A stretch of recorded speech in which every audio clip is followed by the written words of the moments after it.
Hello, my Arrowverse. How you guys doing? I have a few good things to actually talk about. So, we have Barry's speed back. His new speed and how he got back was actually pretty amazing. It's all because of Iris. Well, Iris was unconscious. Basically, Eva was basically attacking the city with her clones and also trying to take people inside the Mirrorverse. Her clones was very, I'd say, angry and attacking everyone. So Barry had an idea of, how about we make the city pitch black darkness, but any single glare in the city would still send out some of Eva's troops. But for the original Wells, he actually came back inside the cafeteria with green particles that formed his entire body.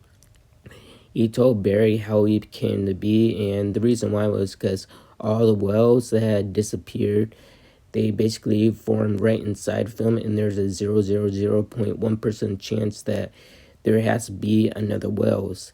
And it was also because of post-crisis.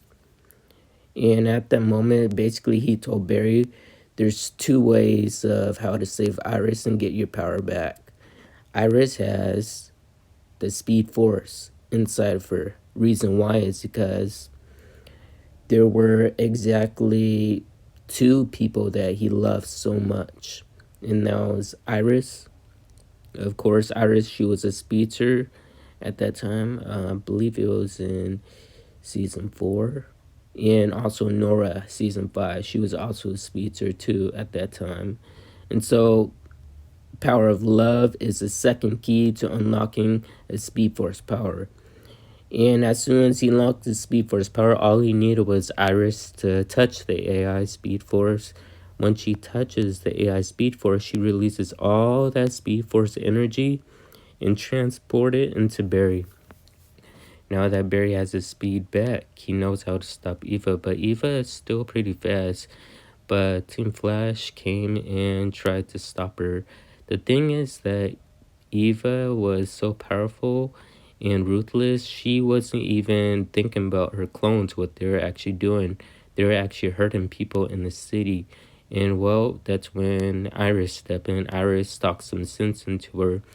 And Eva tried to stop her clones, but her clones were actually aggressive and too powerful. So the three of them actually worked together and able to stop the clones. And Eva, she basically pulled a Thanos with her powers.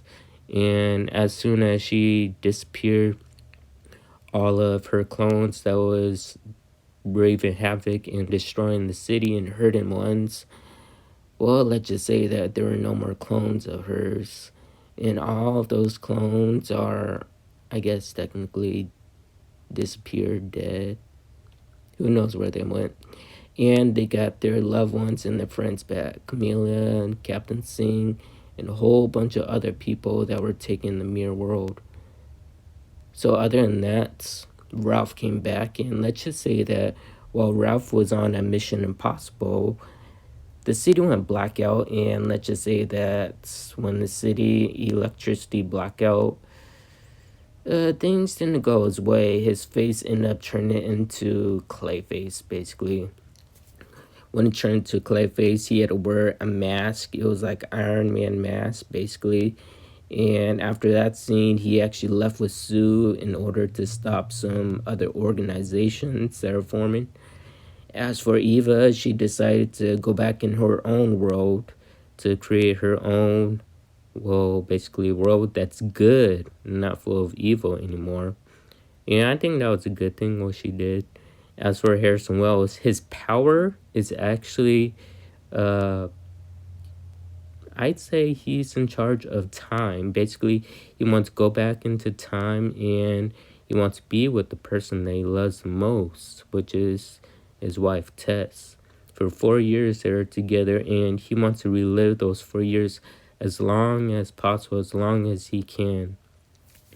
I thought that was actually a pretty good ending where the original Harrison Wells actually has time force powers. And other than that, I hope you guys enjoyed this video. If you're new, subscribe, and I'll see you in the next one.